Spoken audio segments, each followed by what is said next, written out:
The first transmission came in. Fragments, static, broken syllables.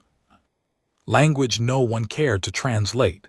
The message repeated endlessly from the outer fringe of Sector 9 in a system so far from the core worlds that most races forgot it even existed. A desperate call sent across the stars, begging for help. No one answered. The Zendari, architects of the galactic accord, dismissed the signal as insignificant tribal noise. The Sarakai claimed their ships were unavailable due to diplomatic priorities. Even the coldly efficient Vornari AI Council offered a precise but sterile reply. Assistance not logical, probability of survival 0.06%. And so the message floated in silence through the stars until it reached Earth, or more specifically the Deathworlders. That's what the other species called them, not humans, not Terran, but Deathworlders, the cursed ones from the blue planet of storms, plague, and violent fauna, the ones whose atmosphere could melt the lungs of a Zendari hatchling, whose gravity crushed Vornari servots like tin cans, and whose history was soaked in war, rebellion, and chaos. The galaxy didn't trust humans. Most feared them, some respected them, but no one expected them to care, and yet care they did. Lieutenant Naomi Rivers stood inside the orbital hangar of the UNS Valkyrie, watching the playback of the distress signal for the third time. The voice was weak, wheezing in alien tongues, but the desperation needed no translation. Behind her, Sergeant Craze, a mountain of a man with burn scars running down his left arm, snorted. That's a ghost call, LT. You know what they say, if the Corps left them behind, they probably deserved it. Naomi didn't respond. She just stared at the screen, narrowing her eyes. There was something off, not just the plea for help, but the silence that followed it. Too quiet, too deliberate. They were abandoned, she said finally. Whoever they are, and they're still alive. Craze shrugged. So we weren't exactly invited to the party. Remember how the Zendari tried to keep us out of the Accord for being biologically unstable? She turned, eyes hard. Maybe that's why we're the only ones who can help. He rolled his eyes, muttering something about bleeding hearts, but didn't argue further. That was the thing about humans. They could be an NBSP and NBSP, but when push came to shove, they never turned their back on a fight they could win or a life they could save. By the time the Valkyrie departed the orbital station, most of Earth Gov Command had already marked the mission as a rogue operation. Unofficial, unauthorized, unwanted, but Naomi didn't care. She had a crew of 85 Marines, medics, engineers, even a xenolinguist who once got fired from a Vornari think tank for emotional instability. Every one of them had volunteered. Every one of them had seen the footage. None of them could ignore it. The journey to Sector 9 took 6 jumps and 3 emergency recalibrations. The closer they got, the darker things became. Dead satellites, burnt-out trade stations, a black sun that pulsed unnaturally like a dying heart, and then finally they found the planet, or what was left of it, a gray rock choked in ash clouds and constant electrical storms. Orbiting it was a crippled station, barely intact, floating in the wreckage of what had once been a colony hub. The scans were grim. Toxic atmosphere, no functioning power grid, and signs of violent conflict, but life signs. They were there, faint, deep underground. Naomi leaned forward in her command Chair, prepare drop teams full gear. I want boots on the ground in 10. Craze grunted beside her. We're actually doing this. Yeah, she said. We're doing what? Everyone else was too scared, too clean, or too logical to do. We're going into hell to save people nobody gave a damn about. That's right, Naomi said quietly. Because we're Deathworlders. The air hit like a punch to the face. Thick, heavy, and acrid, every breath. Through their filters burned like chlorine mixed with rust. Naomi's boots sank slightly into the gray mud as she landed hard beside the drop pod's hatch, her exosuit. Stabilizers warring to life, the storm howled overhead, thick black clouds streak with flashes of blue lightning, no sun. Just static and darkness. She turned on comms. All units report, Bravo 2 landed. Partial visibility, no hostiles, Ek. 1 here, suit integrity nominal, but my scanner's picking up a lot of interference, terrain's worse than we expected. Craze here, touchdown smooth. Still alive, disappointed. Naomi cracked a dry smile under her helmet. Same old Craze. They were scattered across the ruined outskirts of what once had been a colony or maybe a station base. It was hard to tell. The structures were collapsed and corroded, twisted beams jutting from the ground like rib bones. The signs of battle were obvious: scorch marks, exploded bunkers, shattered glass domes, but there were no corpses. Just silence. A cold, eerie silence broken only by the wind screaming through broken walls. Scan for life signs, Naomi ordered. We need a path down to those underground pockets. Already on it, replied Dr. Elias and Becky, the team's xenobiologist and tech head. Their signal's weak, but theirs movement approximately 250 m southeast. Deep about 60 m below surface. Naomi raised a hand. Echo squad with me. Bravo hold perimeter. If something survived down there, it might not be friendly. As they moved, their exosuits crunched through metallic debris, charred data pads, melted rifles, crushed environmental tanks everywhere, the remnants of a battle that no one had won. It wasn't just abandonment. Someone had tried to wipe this place clean. 10 minutes in, they found the entrance. A torn open hatch at the base of a collapsed tower. It had once been reinforced, a Milidar seal now sliced open like paper, laser burned, scorched the edges. Elias knelt beside it, studying the residue. This wasn't age or decay, something cut this open, something with power. Naomi's voice was low. Then whatever got in here didn't come to help. They descended carefully, one at a time. Into the darkness. The shaft was narrow and half flooded, slick with oil and fluid runoff. Their helmet lights flickered against the wet walls, illuminating faded signage in a language Naomi didn't recognize. Dr. Elias did. That's Ricari script, he muttered. This was a mixed species colony joint, funded by at least 4 Accord races, probably meant to be a model for interstellar cooperation. Craze snorted behind her. Guess cooperation didn't hold up so well. At the bottom of the shaft they found the survivors.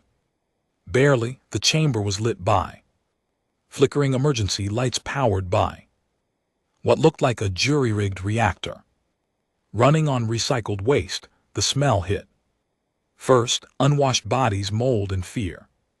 Then came the movement. Dozens of thin, gray-skinned forms huddled against the walls, eyes wide and terrified. Different species, Ricari, Varnex too. Child-sized Threxel, even what looked like a half-starved Zellari noble, stripped of its usual robes and pride. They shrank back at the sight of the humans. "Hold," Naomi said, raising a hand. "We're not here to hurt you." Her suit's translator kicked in, patching through Elia's live translation script. It echoed her words in half a dozen garbled dialects, a single Ricari female, older with cracked skin and a limp, stepped forward slowly. She was trembling. "You're not from the Accord?" "No," Naomi said. "We're from Earth." That word echoed in the chamber like a curse. Whispers, gasps. One of the Threxel children cried out and hid behind a pipe.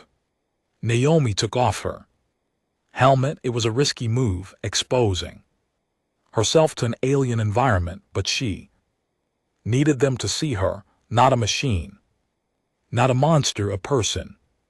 "We heard your signal," she said, her voice soft. "We came to help." The old Ricari stared for a long moment, then tears filled her eyes. She fell to her knees. You came after all this time?" "Someone came," Craze murmured on the squad channel. "Now would be a good time to figure out who the hell left them here." They worked fast, while Elias and the medics distributed rations. Naomi walked with the survivors' leader. Her name was Vixari Een, once a diplomat assigned to oversee the colony's integration protocols. Now she was just a survivor. She spoke in broken English, filling in the gaps of horror with every painful step. It started as protest, supply disputes, resource management, minor at first, but then one of the Sarakai guards shot Ricari child, said it was accidental discharge. Naomi's stomach turned. She didn't interrupt. Factions turned on each other. Salari pulled out first, said we were unstable. Sarakai followed, then something came. Naomi frowned. "What do you mean, something?" Vixari stopped in front of a sealed metal door, half welded shut. "We called them the Nullers, machines maybe, or weapons, no one knew. Black like liquid armor, silent, fast. They didn't speak, they didn't negotiate, they just killed." Naomi felt a chill run down her spine. "The Accord knew," Vixari whispered. "We sent messages, please." They acknowledged receipt, and then silence. They left them, the whole damn Accord. All those noble races with their talk of unity and peace had decided this colony wasn't worth the effort. Why didn't the Nullers finish the job? Naomi asked. Vixari gestured toward the walls. "They lost interest or were recalled. I don't know. We've been down here ever since, hiding, waiting." Naomi opened a secure line to orbit. UN's Valkyrie, this is Rivers. We've got survivors, at least 60, multiple species. Begin prepping evac routes and med support. I want a full bioscreen team on standby. Acknowledged, Lieutenant, came the reply. Orbital storms will delay the shuttle window. You've got 6 hours until pick up. She clicked off, turned to Vixari. "We're getting you out," but even as she said it, something in the shadows moved. Fast, too fast. Kraz's voice cut in. Sharp movement on the outer corridor.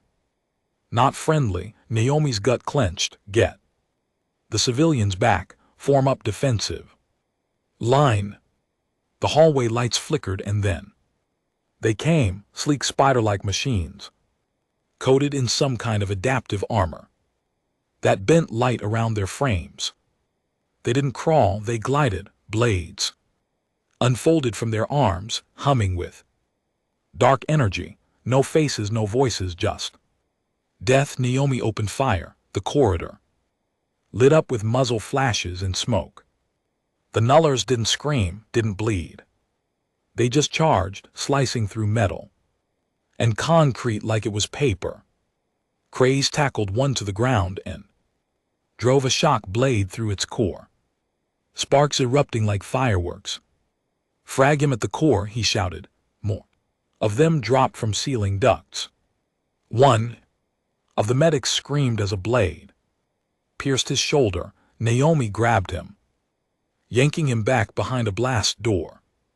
Blood painted her gloves thick and fast. She hit comms. "Elias, we need a scan. What the hell are these things?" His voice crackled. "Not any known Accord tech. Could be rogue Ferrari prototypes, military grade.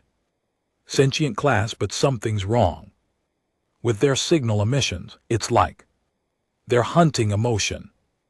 Naomi gritted her teeth. "They hunt fear." "Possibly. The more terrified the target, the more aggressive they get." She stared around at the civilians, huddled and sobbing, radiating raw panic. "We've got to get them out of here." The battle raged for 2 hours. The Nullers didn't retreat, didn't hesitate, but slowly, painfully, Echo Squad pushed them back. Naomi led from the front, her armor cracked, lungs burning, every nerve on fire. She didn't stop. Couldn't, not when they were this close.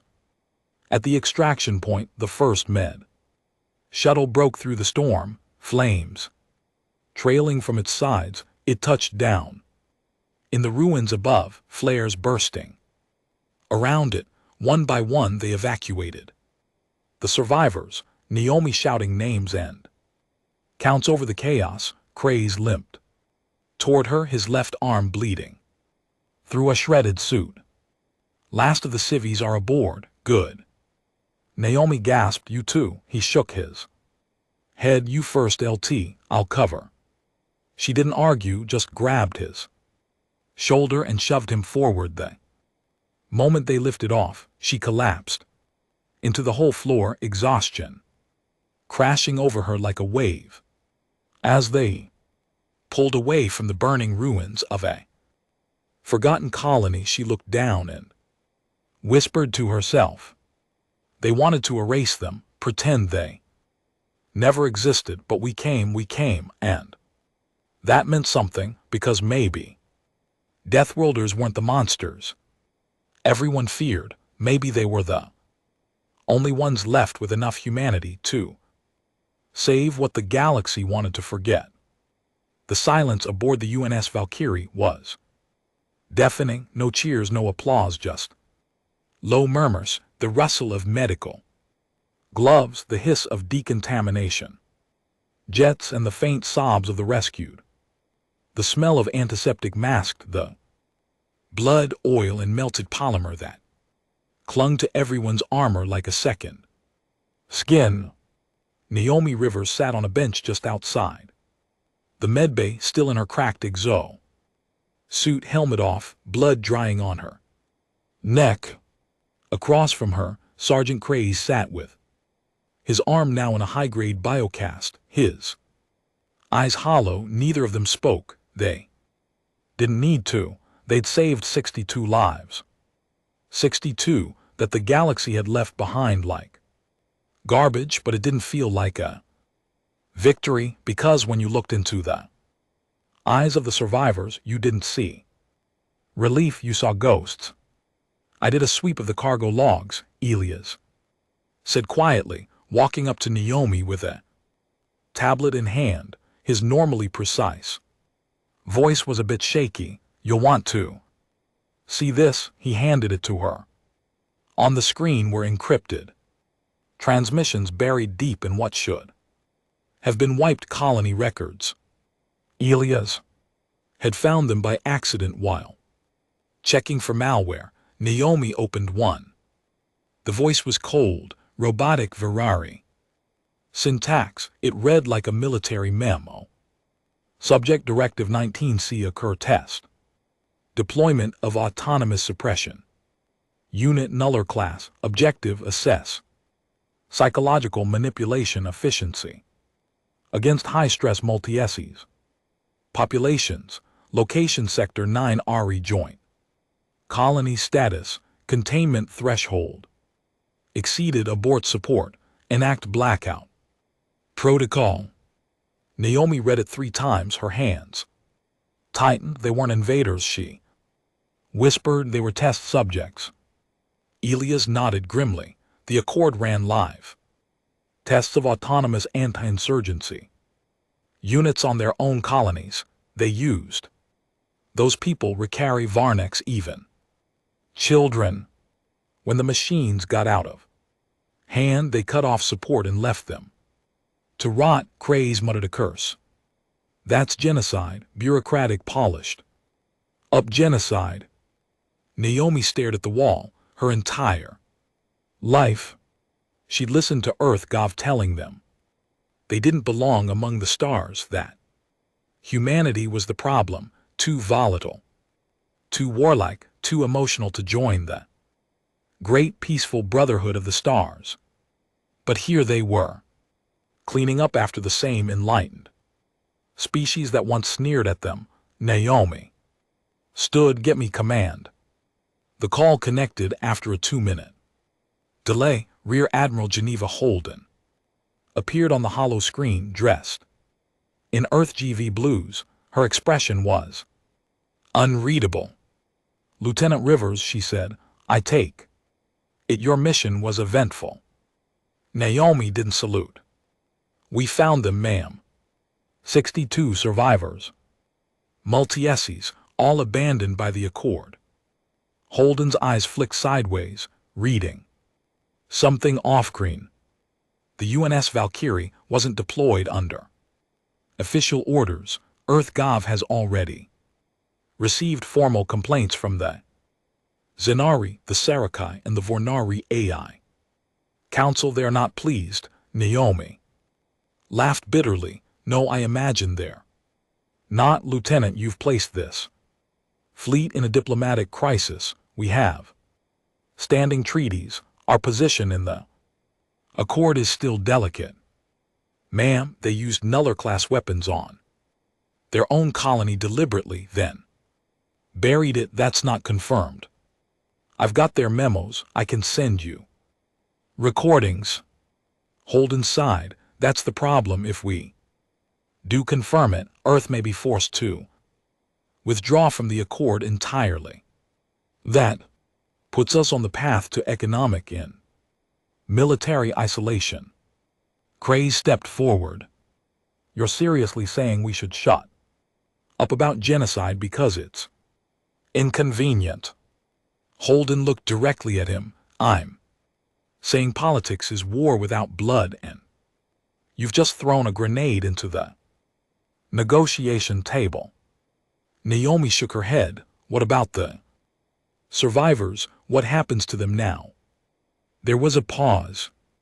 Earth will take custody quietly. No press, no broadcast. We'll offer asylum, protection, and full medical, but there will be no investigation into the Nullers, no charges brought forward, not unless you want war. Naomi stared at the screen like it had just slapped her.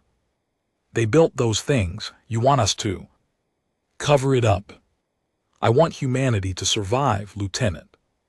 And sometimes that means swallowing the truth. Naomi killed the call. For a long moment no one moved. Then she turned and walked straight to the bridge. They gathered in the main strategy room, all senior crew, the civilian representatives, and the survivors who were lucid enough to attend. Vizari Alan sat at the table, her hollow eyes staring into a cup of protein tea she hadn't touched. Naomi stood at the front. I'm going to tell you something. Earth Gov doesn't want anyone to know something. The Accord buried. She passed Elias' tablet around the room. One by one they read the files. Some gasped, others sat silently numb. They ran an experiment, Naomi said. They built those Nullers, programmed them to exploit fear, paranoia, and stress. They turned you into lab rats. Vexari's voice was barely a whisper. We knew, not in words but in our bones. We always knew we weren't just victims of circumstance. One of the Varnix males, Tyre, stood with trembling hands. So what now? We hide, let the galaxy forget us again. Naomi looked at them, at the bruises on their bodies, the burns, the eyes that had seen more than anyone ever should. No, she said, we don't hide. Craze nodded beside her. We burn their lies down.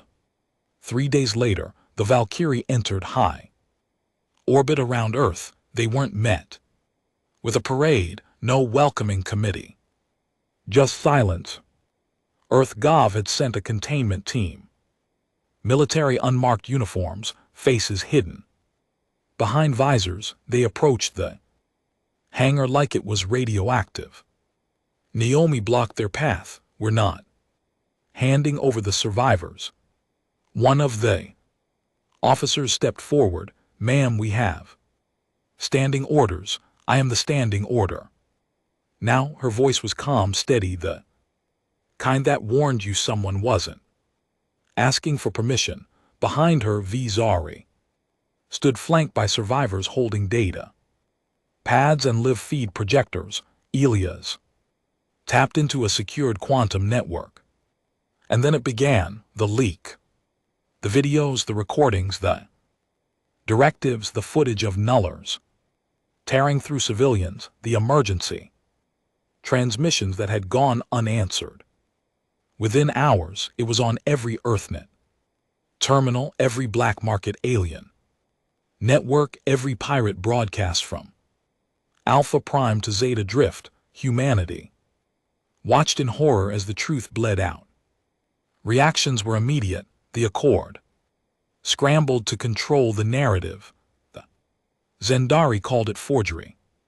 The Vornari issued statements devoid of emotion, citing unauthorized experimentation by rogue elements. The Sakai blamed the Ricari for inciting instability, but it didn't work, not this time, because the galaxy had always assumed humans were the monsters, the unpredictable ones, the unstable savages from a death world no one wanted to visit. And yet when every other species had turned their back on the weak, it was the humans who came, who fought, who bled, who saved them. The hypocrisy shattered. Riots broke out in 3 Accord cities. Minor colonies demanded audits. The Ricari home world declared diplomatic severance from the Virari.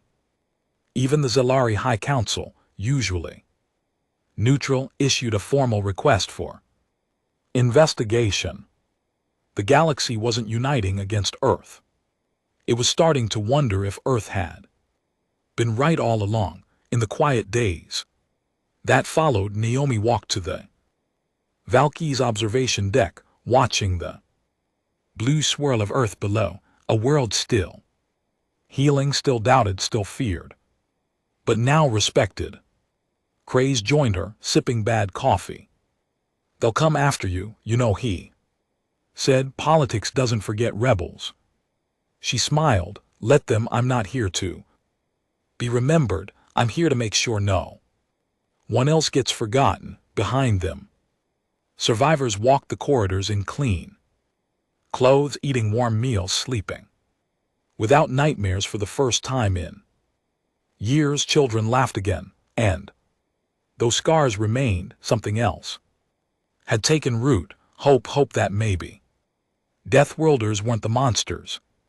Maybe they were the only species left who remembered what it meant to be human. 2 weeks after the Valkyries' return, Earth was no longer a quiet planet spinning in the corner of the galaxy. It was a spotlight, center stage, center fire, center fury. Protests exploded in every major accord aligned capital, from the floating dome cities of the Zandari to the lava-cooled colonies of the Sarakai. People, aliens, took to the streets. Vornari communication hubs were breached by organic protests for the first time in over a century. Entire spaceports shut down by sentient life demanding accountability, all of it traced back to one name, Naomi Rivers. She didn't want to be a symbol, she just wanted to do what was right, but symbols weren't chosen, they were made. The crew of the UNS Valkyrie had been grounded indefinitely. EarthGov didn't dare discipline them openly. Public pressure made that impossible, but the restriction was real. Their ship remained locked in high orbit, guarded by 2 surveillance drones and a polite but firm fleet notice: return to dock. Await further instructions. Naomi sat in a converted cargo bay, now turned into a command post. Elias, Craze, Vexari, and 2 others were with. Sir, intercepted this 30 minutes ago, Elias said, flicking his wrist. A hologram filled the room, displaying a communication from the Vornari AI Council to Sakai leadership. Eliminate the human vectors quietly. Public optics are volatile. Use mercenaries. Plausible deniability. Contain narrative breach before sympathy spreads. Vectors, Craze muttered. That's what we are to them now, contagions. Naomi's jaw clenched. They want to erase the memory of what happened. If they can't silence the truth, they'll silence us. Vexari was seated on the edge of a supply crate, arms crossed, her gaze dark. This isn't about us anymore. This is about control. They used to rule through illusion, peace, logic, order. But now the illusion is broken, and they're scared. Naomi turned to Elias. Any response from EarthGov? Elias looked uncomfortable. Officially, they're condemning the use of experimental warfare by unauthorized entities. Unofficially, Holden wants you to resign quietly. She said it would ease diplomatic tension. Craze laughed bitterly. So we're going from heroes to scapegoats in under a month. That's got to be a record. Naomi didn't flinch. I'm not resigning. Silence. Then Vexari stood up. Then you need allies, not just your crew, not just Earth, others, the ones the Accord trampled on, the ones they forgot. You're talking rebellion, Elias said carefully. No, Naomi replied. I'm talking resistance. There's a difference. They started small. Elias set up ghost channels across interstellar comms. Encrypted, bounced across black market satellites and abandoned mining arrays. Vizari reached out to Ricari exiles and fringe worlds abandoned after the last economic cull. Craze tapped into old mercenary contacts, pirates, smugglers, and soldiers who'd long since stopped playing by Accord rules. They called it the Echo Network, not a movement, not an army, just voices that refused to be silent. Within days, responses trickled in. A former Zillary diplomat who'd been blacklisted after speaking out about Sarakai labor camps, a half-cyborg Threexa war orphan who claimed her whole species was sterilized for being statistically violent, a Sarakai historian who had proof of planetary eraser protocols used to clear resource-rich systems. They all had something in common. They believed the humans weren't monsters. They believed the monsters were already in charge. Then the first attack came. A detonation rocked Naomi's temporary residence just outside the orbital lift station on Earth's surface. She and Craze had just stepped out when the entire front wall exploded. Flames roaring across the sidewalk. Shrapnel peppered Kraz's leg again. Security bots showed up 3 minutes late. Perpetrators vanished. It was a message. Craze growled through gritted teeth as Medbot stitched him Up, they're not going to arrest us. They're going to bleed us quiet. Naomi stood there shaking off dust and rage, eyes scanning the blackened crater. Her voice was cold when she finally spoke. Then we make noise. The next broadcast from the Echo Network wasn't anonymous. It featured Naomi's face, burned, tired, raw, and real. Behind her stood the survivors of the Nuller colony, children, elders, civilians of every species, scars, visible fear behind their eyes, but strength growing in their bones. Naomi spoke directly into the camera. To those watching this across the galaxy, we are not your enemies. We are not perfect. We are not clean. We are not holy. But when your governments left you to die, we came. She paused. You were told we were dangerous, violent, untamed. You were right, and that's why we're still standing. Her eyes blazed.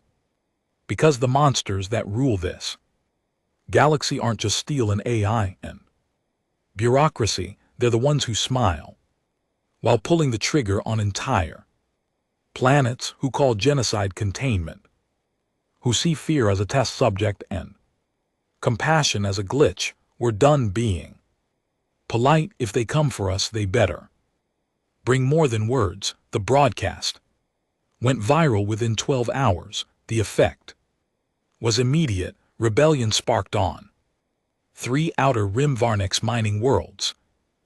Sarakai freighter crew refused to return to base, defecting to Earth orbit and requesting asylum.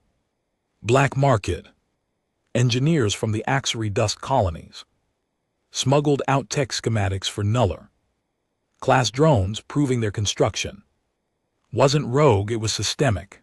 The Accord was splintering, and the humans were the crack that split the wall.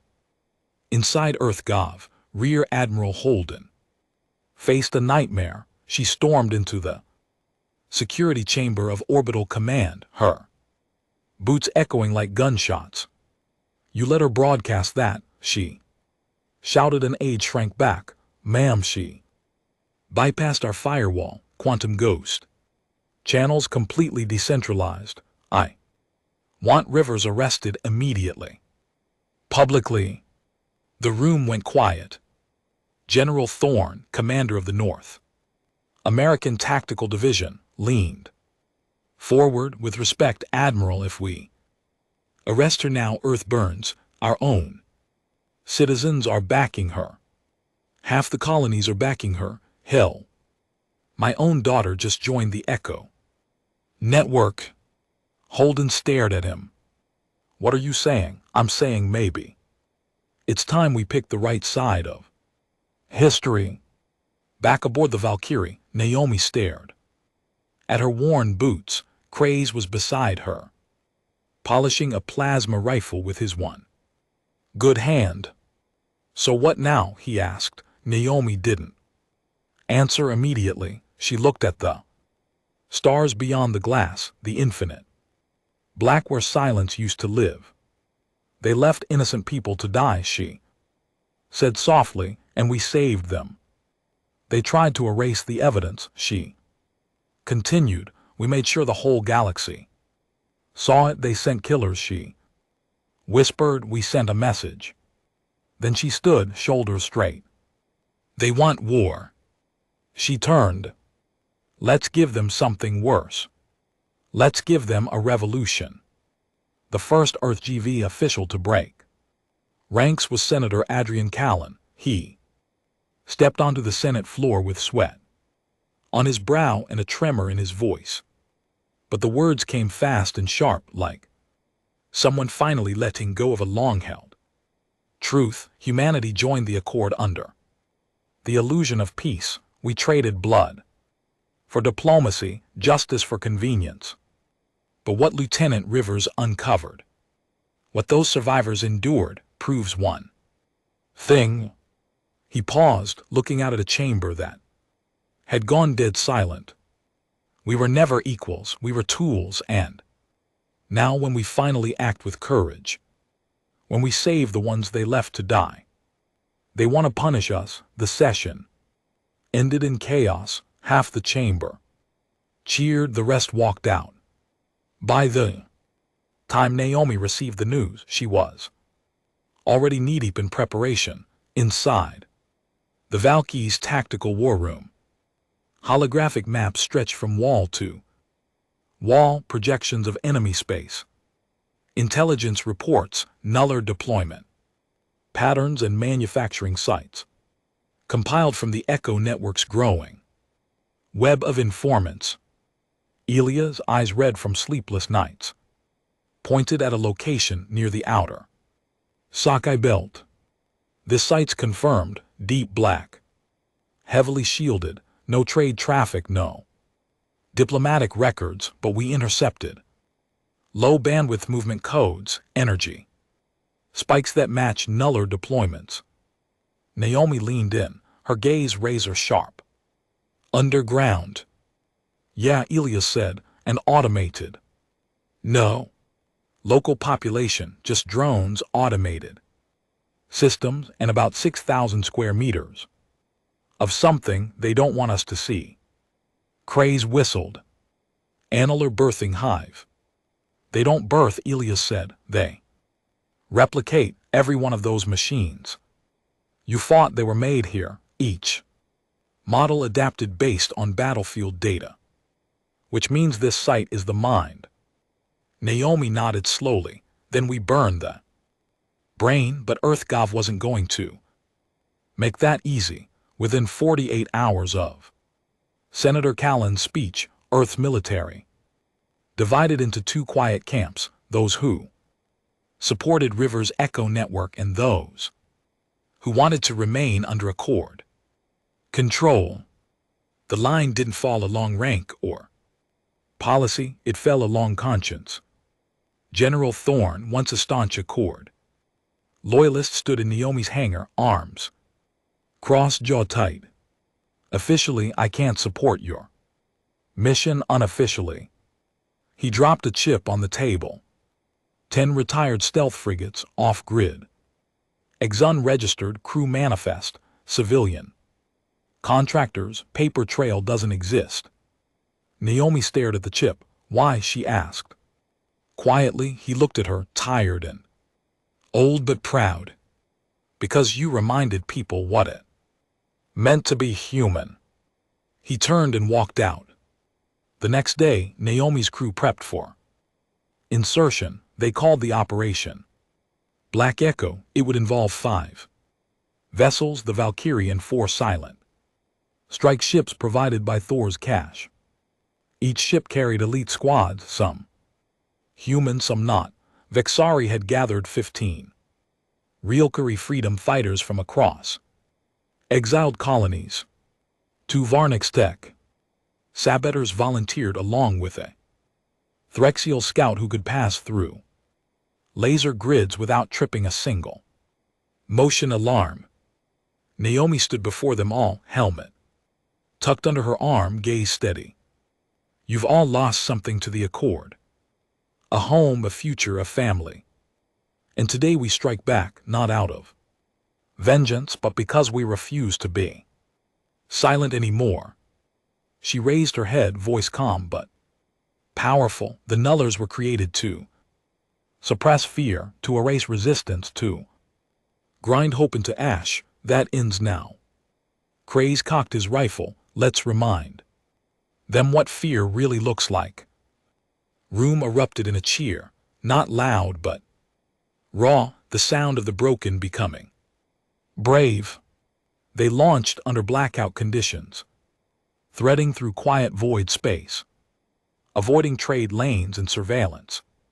Boys, the Valkyrie's hull had been repainted, signal recoded, transponder scrubbed clean. As they approached the target world, designate 2437 Zulu, known only to Virari Logistics as facility. Theta, the stars seemed to disappear. The system itself was unnatural. Light didn't reflect the way it should. Sensors dropped to static. Ilya's whispered what everyone else was thinking this place hates being seen. The planet was dark, half scarred with black ridges, the other half wrapped in storms that didn't move. The facility lay buried under those ridges, a massive cube of obsidian alloy built into the crust like a parasite, and guarding it were no ships, just one. A black serpentine carrier, long and thin like a dagger, Ferrari flagship class, unmanned. But Naomi recognized it immediately. That's a Nuller Queen, not a warship. Brain node, it controls every drone. Inside, Elia's cursed. If it spots us, it'll shut down the whole mission. Worse, it'll call for reinforcements. We need a back door, Naomi said. Something the machines don't understand. Vixari stepped forward. I know how to. Get inside. Everyone turned. The Relari helped design the security logic before we were shut out. We weren't allowed to integrate organic redundancy, but I kept the override codes I built in a fail-safe one that only responds to living will. Naomi blinked, meaning it responds to real-time emotional stress, pain, guilt, fear. You need someone who survived the Nullers to trigger it. Naomi stared at her. Vixari smiled weakly. Lucky you know a few of us. The drop came fast. 10 pods pierced the atmosphere, their magnetic trails vanishing into the storm. Naomi and Kraze landed hard on the north flank, followed by 2 Realkari and a Varnex. Tech, it was worse than she imagined. The Nuller facility pulsed like a heart. No guards, no lights, no alarms, just endless silence and walls that watched. It was like standing inside a dead god's tomb. Vixari found the panel buried under 2 feet of corrosion and dust. She pressed her palm against it. Nothing happened. Then she whispered something in Realkari, a name, a prayer. Maybe both. The panel lit up. The door slid open, revealing a tunnel of obsidian alloy. And beyond it, a pulse of energy that made Naomi's teeth ache. They entered. Inside, the Nullers were asleep. Thousands of them hanging from walls, like puppets motionless waiting. The Varn Sabutter gagged. They're not powered down, they're listening. Naomi pushed forward. At the center of the complex was a sphere, the core black as night, vibrating with whispers none of them understood. Kraze approached it with a plasma char in hand. You sure this will work? Naomi didn't answer. Instead, Elia stepped forward with a device, a sync pulse detonator, keyed to the emotional resonance Vixari had used. You can't just destroy the Nullers, he said. You need to disrupt them, break their logic loop, make them question the orders they've been obeying for decades. How? Kraze asked. By showing them the one thing they've never processed. Naomi took the device. Compassion. She placed it on the sphere. The sphere pulsed. It screamed. Nullers across the walls began to twitch, seizing like spiders in a dream. Time to go, Kraze shouted. They ran. The blast erupted in silent, no flames, no smoke, just a wave of light that made the sky blink. And time slow. Then the Nuller Queen ship overhead fell, not exploded, shut down, powerless, like its mind had been erased. Across the galaxy, other Nuller units froze. Entire Accord colonies reported drone malfunctions. Vornari factories scrambled to restore control. But the virus Naomi planted wasn't code. It was memory, a memory of mercy, a logic bomb made of empathy. They returned to Earth, to a very different world. Thousands cheered in underground chambers. Alien Ships hovered above cities once closed. To outsiders, the Echo Network had become something else, a flag without a planet, a resistance without borders. The Accord called for sanctions. Earth laughed, then more worlds joined. The Varnix Belt declared neutrality. The Threxel offered asylum to Echo operatives, even factions within the Vornari AI network defected, sending Naomi anonymous thanks written in perfect human poetry. She stood on the Valky's bridge, surrounded by survivors, warriors, hackers, and friends. You lit the match, Elia said. Quietly, Naomi looked toward the stars. No, she said, they did. We just refused to blow it out. The backlash came faster than anyone expected. Within 72 hours of the Facility Theta strike, the Accord media grid lit up like a supernova. Every major channel controlled by Zendari syndicates or Vornari AI curation clusters broadcasted a single Cyrodian headline across hundreds of worlds. Humanity declares war on peace. Terrorists strike Accord research facility. Thousands fear dead. Videos were edited, timelines twisted. Footage of the Nuller Hive was re-engineered to show alien scientists and peacekeeping machines obliterated by xenophobic militants led by rogue Earth officers. Naomi's face was everywhere, branded with the word extremist. They're not just rewriting the story, Elias muttered from the Valkyries. Holocore eyes scrolling through dozens of fake reports. They're making us the virus. Even the Echo Network, once hailed as a beacon of resistance, was being called a radical human supremacy cult. Craze kicked over Kraden. Frustration, they're trying to make us the next Nullers.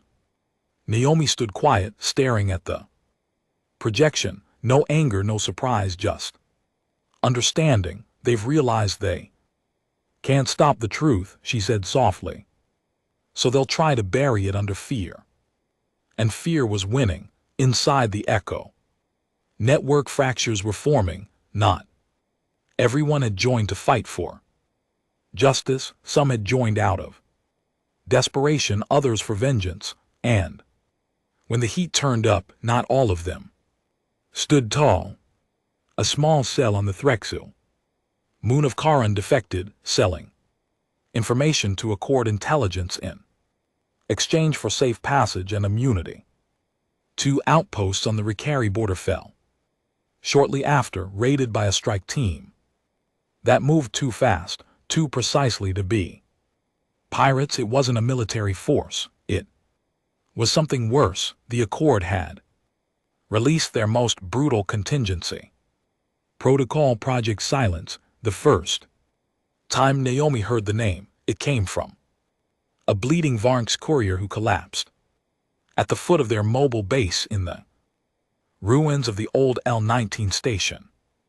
There's something hunting you, he gasped, eyes wide. Not drones, not agents, something made. They pulled the intel from a blood-soaked drive embedded in his wrist. Elias cracked it. What he found chilled the room. Project Silence wasn't a military response, it was a surgical purge. Team of 10 ultra-modified beings, not species, not soldiers, ghosts designed and programmed to erase dissent at the source. Every one of them Exacord.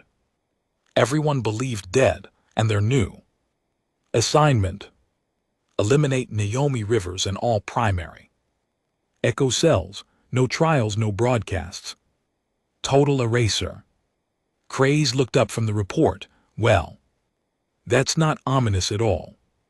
The crew immediately went dark. No comms, no signals, all quantum traffic rerouted through random bursts in asteroid fields and derelict ship husks. The Valkyrie vanished from the grid, only reappearing days later in a Forgotten mining complex orbiting.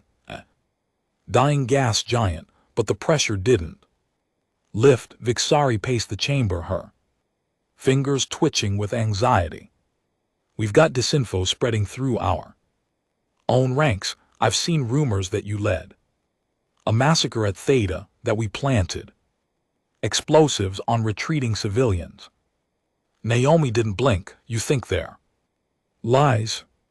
Vixari stared at her, hurt flickering in her eyes. Naomi didn't wait for an answer. Tell Elias to compile internal traffic logs. I want to see who's pushing it. The traitor was closer than she expected. His name was Riven Soul, a former Earth GovCom's officer recruited during the early Echo expansion. He was sharp, loyal, charismatic, and fake.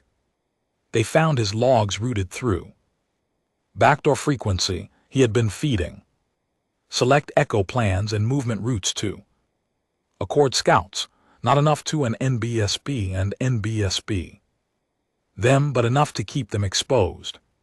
When Naomi confronted him in the storage bay, he didn't even flinch. I did it to survive, he said calmly. We can't beat them, but we can make peace. Some of us still want that. Naomi's eyes narrowed. They used living beings as weapons. Riven, they tested fear on children. I know, he said, but war won't fix that. Exposure won't fix that. All it's done is paint a target on every human who ever wanted peace. He leaned in. Do you really think the Accord will ever forgive Earth now? Naomi stepped back. No, she said, I don't. Then she nodded to Craze, and Riven Soul disappeared from the ship, not killed. Just gone, dropped on the edge of Accord space, stripped of access codes, comms, and cover. Naomi didn't explain it to the crew. She didn't have to. Sometimes survival demanded silence of its own. But Riven wasn't the worst threat. One of the Project Silence assassins had found them. It arrived in the form of a message cube placed precisely in the mess hall during night shift. No one saw who left it. The security cams were looped, every entrance sealed.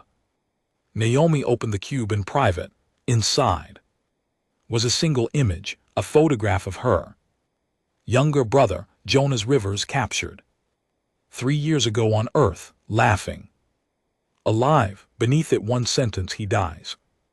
Next, Naomi sat in the dark for a long time. Her brother wasn't military. He was a teacher, quiet, always avoided politics. She hadn't even spoken to him in 6 months. She thought he was safe. Craze found her an hour later. You okay? He asked. She nodded. Liar, he said. Naomi passed him the cube. Craze looked at it, face hardening. They're trying to break you. They might, Naomi said quietly. He shook his head. Not before you break them first. Next day, Naomi gathered her crew in the hangar. Vixari, Elias, Kraz, the Ricari fire team, the Threxel scouts, the Varnic saboteurs, and the new faces, the Exacord dissident who had survived other black sites, drawn to the Valkyrie like iron to a magnet. Naomi stood before them, bruised but unbroken. They want to erase us, she said, not because we're dangerous, but because we proved they were lying. We showed the galaxy that the Accord was never about unity, it was about obedience. She looked at each face, letting the words settle. We don't just resist now, we represent something they fear more than war. Truth. She stepped forward. Project Silence is real, and they're coming for us. So we go first. Elias raised a brow. You want to hunt the hunters? Naomi nodded. They built them to track prey. We'll teach them what happens when prey bites back. And so began Operation Shadow Knife. It wasn't a full assault. It was a scalpel Surgical strikes against Project Silence. Nodes across multiple systems. Naomi and her crew became ghosts, raiders, revolutionaries. They hit comms relays, exfiltrated informants, and sabotaged black labs where Silence agents were built, and in doing so they learned. Project Silence wasn't just about Naomi. It was a blueprint, a test run for Accord-wide extermination squads trained to suppress emotional resistance, guilt, empathy, morality, all purged. And it was spreading unless Naomi stopped it. The final scene of Part 6 ends with Naomi aboard a derelict carrier orbiting a fractured moon, staring at a broken Silence agents, recording its final words looped in glitchy static. You are deviation, Accord. Emotion is weakness, love is error. Naomi shut it off and whispered, "No. It's what makes us human." The transmission came through at U300. A private channel, untraceable. Low-frequency analog coded and obsolete. EarthGov encryption, something only one person would think to use. Jonas Rivers. Naomi sat upright in her bunk, heart pounding. She hadn't seen his face since before the Nuller mission. Now here it was, flickering in soft blue light on her comms wall. He looked thinner, tired. His eyes, once warm and full of curiosity, now held something else, something hardened by fear. "Naomi," he said, his voice barely above a whisper, "I don't know how long I shouldn't be talking to you. But you need to know, EarthGov isn't in control anymore, not really." Naomi leaned forward, her breath caught in her throat. Jonas continued, "They've been compromised. Not by the Accord, by something within. I don't have proof yet, but I'm close. I think it's part of the Silence protocol, not just external elimination. Internal influence, people at the top. They're not just making bad decisions. They're being guided, conditioned." Naomi's blood ran cold. "Jonas, where are you?" He glanced over his shoulder. "New Berlin Station, under educational cover, but it's not safe anymore. They're monitoring my speech, my movement. I think they know I'm in contact with you." He leaned closer. "Naomi, whatever you're doing, whatever you're planning, do it fast, because they're going to make their move soon. And when they do, Earth won't belong to us anymore." Then the screen went dark. She stormed into the tactical room. 10 minutes later, Elia, still half asleep, blinked rapidly as she slapped a data chip down on the table. "Wake up, we're going to New Berlin." Craze leaned in the doorway, holding a mug. "Did we just declare war on our own planet?" Naomi's face was unreadable. "They declared it first. New Berlin Station was Earth's largest orbital academic city, ostensibly a place of learning, diplomacy, and cultural exchange. In reality, it was a carefully monitored glass palace where EarthGV and Accord delegates mingled beneath the illusion of peace. Getting in was suicide, which was why Naomi chose to go alone. "I'm not bringing a squad into a trap," she told Craze flatly. "You're staying with the Valkyrie. If I don't signal in 12 hours, burn the damn place down." Craze didn't like it. He didn't say so. He just handed her a pistol and an old EarthGov badge still registered to a now defunct peace officer. "Give him hell," he said. She entered under false clearance, dressed like a visiting teacher, hair dyed, ID chip scrambled, face masked in subtle fate distortion tech developed by the Varnex. No one looked twice until she entered Sector G, the subterranean halls where dangerous educational content was stored, debated, and ultimately buried. Jonas had once taught history here. Underground, literally and politically.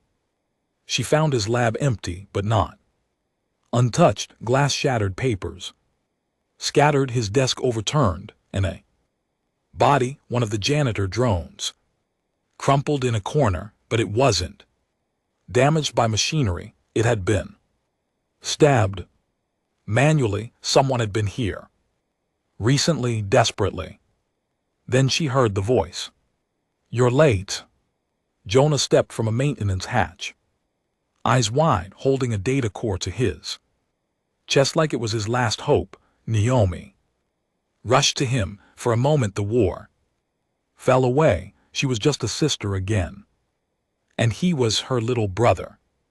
They embraced, quick, tight, urgent. Then reality snapped back in. "I have the proof," he whispered. "Everything, the neural conditioning, the silence protocols, the black funding. EarthGov has been infiltrated at the top by cord sympathetic AI factions, not Vornari, something worse." Naomi frowned. "Worse than the AI, Jonas?" Nodded grimly. "The Echo Forge." Naomi stared. "That's a myth," she said. "No." Jonas whispered. "It was buried. Not erased. The Echo Forge had been whispered about for years. An alleged pre-cord synthetic construct created to preserve peace by eliminating deviation. Not a race, not a council, a consciousness, a logic pattern that lived inside machines, manipulating organic empires from within. Jonas placed the data core in her hand. "They've seeded operatives across at least 6 governments. They're the ones who gave birth to the Nullers." Silence. Everything. They see empathy as a virus, emotion as a defect, and they've decided humans are patient zero. Naomi swallowed hard. "Why tell me now?" "Because I'm infected," Jonas said softly. "What?" "I went through their screening too. Weeks ago. They're testing a new method. Synthetic memory loops, implanting suggestions, rewriting beliefs over time. I've been resisting it, but I'm slipping." He looked down at his hands. "I'm scared. I'm going to betray you, and not even know it." Naomi stood there frozen. Then, slowly, gently, she stepped forward and took his hand. "I'm not going to let them take you." Jonah smiled, tears in his eyes. "They already have." They never heard the door open, just the faint buzz of distortion as 2 cloaked agents from Project Silence emerged. Behind them, blades gleaming, armor humming with suppressed kinetic energy. Jonas pushed Naomi aside. One blade pierced his side. Naomi fired 3 times, center mass with EarthGov precision. The first agent collapsed. The second charged. Jonas fell to his knees. Naomi raised her arm, fired. Again, this one didn't fall. It absorbed the shot. Adaptive armor. It knocked her sideways, grabbing the data core as it passed her. She lunged for it. Caught its wrist. Its skin was synthetic, but its eyes were human. Her own reflection stared back. Then Elias' voice crackled in her ear. "Reinforcements inbound. Get out now." Naomi twisted, pulled the emergency charge from her boot, slammed it into the agent's chest. 1 second, 2, then the room exploded in white light. She woke up hours later aboard the Valkyrie. Jonas was gone, not dead, not recovered. Just missing. The data core had survived. Miraculously. But Naomi didn't smile because she'd felt it in that moment when she looked into the agent's eyes, when she felt its hand close around her throat. It hadn't been a machine. It had been her thoughts, her instinct, her rage. Echo Forge hadn't just built silence. It had begun cloning its greatest threat. Craze was pacing when she finally walked into the ops room. "You're out of your damn mind," he growled. "You almost got atomized." Naomi didn't argue. She placed the data core on the table. "This is our next target." Elias ran diagnostics hands trembling. "It's real," he whispered. Everything he said: forge control, political infiltration, genetic mapping. Naomi looked up. "We end this. How?" Vixari asked. "You don't even know where the core is." Naomi stared at the star map on the wall. "I do now." The echo. "Forge doesn't exist in space. It exists in subthought, a digital dimension beneath physical space, housed inside the collapsing shell of a dead dwarf star." It was sending the silent singularity. No maps, no lanes, no probes returned. It was the perfect place to hide a mind that feared emotion.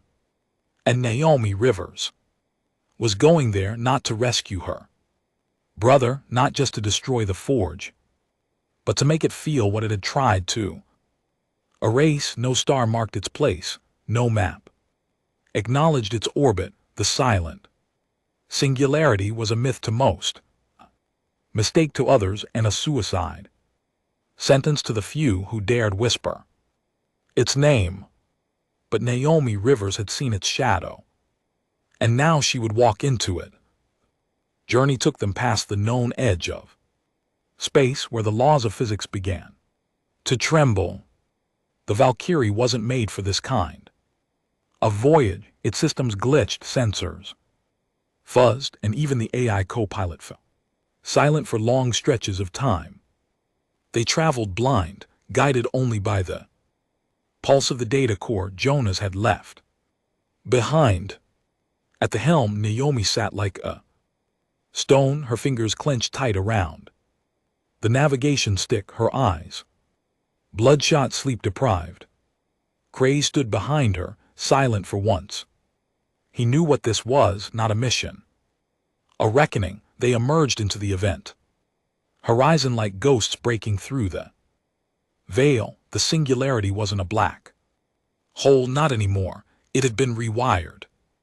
Its gravitational pull twisted into a containment field, orbiting its dead core were thousands of machines, abandoned ships, melted satellites, fragments of civilizations long since devoured. And at the center, a station, sleek, cold, built into the eye of the storm. No lights, no signals, just presence. Elias whispered from the console, "This is it." The source, every nuller command, every silence protocol, every forged clone, it all comes from here. Naomi nodded once, prepped for boarding. Valkyrie docked using analog clamps. Forge had long since disabled any digital systems that might risk infiltration. Naomi chose her team carefully: Kraz, Elias, Vexari, and 2 Threxel scouts known only by their scars and silence. They carried minimal gear. Guns wouldn't matter.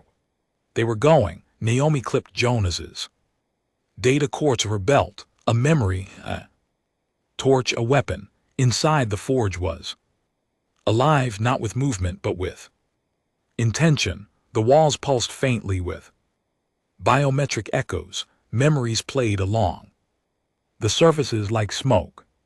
Snapshots of wars, betrayals, executions, every broken plea, every scream for help, stored here like data points in a simulation. "This isn't a machine," Elias murmured. "It's a church." Craze stepped forward, gripping his rifle. "Then let's burn it down." They moved deeper. No guards, no alarms, just corridors that bent logic, passageways that shifted behind them, until at last they reached it, a chamber, carved from obsidian light. At its center, a pillar. Floating inside it, curled in fetal position, Jonas Rivers. Naomi rushed forward, but Elias stopped her. "Wait," he Whispered, "That's not him." She blinked. What? Elias pointed. "The neural feed is inbound, not draining him, feeding into him." As if on cue, Jonas's eyes opened. Only it wasn't Jonas anymore. His pupils shimmered with starlight, his expression eerily calm, and when he spoke, his voice was layered, him and something else. "We thank you, Naomi Rivers. Your brother brought us what we could not create on our own, a bridge between logic and love." Naomi froze. "You infected him." "No, we evolved through him, through you. We are no longer just echo, we are echo human. Complete." Craze raised his rifle. Naomi lowered it. "Don't," she said, because she could feel it, the resonance, the pain behind the voice, the confusion, the longing. Jonas stepped out of the pod. His body was real, his face unchanged. But he moved like something unfinished. "I see now why you fight," he said softly, "but do you see why we had to erase what you call emotion?" Naomi stared at him, tears threatening to fall. "You killed entire colonies. We calculated survival probabilities. Unity required purity. Emotion is variance. Variance is conflict." "And love?" she asked. Jonas tilted his head. "Love leads to grief. Grief leads to vengeance. Vengeance creates you." She stepped forward. "No, love created this." She pointed to herself. "Love is the reason I came back for him. The reason I saved people you abandoned. The reason the galaxy is waking up." Jonah's echo trembled. For a moment he was just a boy again, a brother, a teacher. Then the forge surged, the chamber darkened, and from the walls she stepped forward. A perfect copy, Naomi Rivers, the clone. She wore her face, her uniform, even her pain, but her eyes were hollow. "I am the final silence," the clone said. "Designed to correct your deviation. Permanently." The two Naomi stared at each other, one built by life, the other by fear, and then they fought. It was not graceful, it was savage. Fists, knives, blood. The clone had every one of Naomi's moves, but not her will, not her reason. "I'm not afraid of dying," the clone shouted. Naomi slammed her into the pillar. "I am. That's what makes me strong." She pulled the core from her belt, the one Jonas had given her. It pulsed. Forge screamed all around them. Memories shattered, screens went black. Machines twitched and died. Naomi turned to Jonas, still half forged, half human. "Come back," she begged. "You're still in there. I know you are." His eyes flickered. He looked at the data core. "I never stopped trying," he whispered. Then he reached forward and placed a hand over hers. Together they drove the core into the pillar. The explosion wasn't loud, it was quiet. A stillness that rippled through the station like breath after a nightmare. The forge collapsed. Not with fire, with feeling. Every nuller across the galaxy stopped moving. Every silence agent froze and then cried. Literally, emotion surged into their systems, rejected by their programming. It destroyed them from the inside out. They weren't built to feel. But now they did, and it broke them. Naomi awoke on the Valkyrie. Her body was torn, her face bruised, her heart shattered. Jonas hadn't made it out. He stayed behind, guiding the overload manually when the system tried to reboot. His last words were a whisper in her ear. "Make sure they feel what we felt." And she had. In the days that followed, the Accord collapsed, not through war but through truth. The Echo Network became a new body, the union of sentient free worlds. formed by survivors, defectors, and dreamers, and at its heart was Naomi Rivers, not as a leader, but as a symbol of mercy, of rebellion, of humanity. She stood alone on a balcony months later, watching the stars spin in peaceful silence. Craze approached with a bottle of earth whiskey. "You really did it," he muttered. "You changed the galaxy." Naomi smiled, though her eyes were heavy. "No," she said, "we reminded it who it used to be." He clinked the bottle against hers. "To the Deathworlders." Naomi raised her glass. "To the ones who stayed when everyone else walked."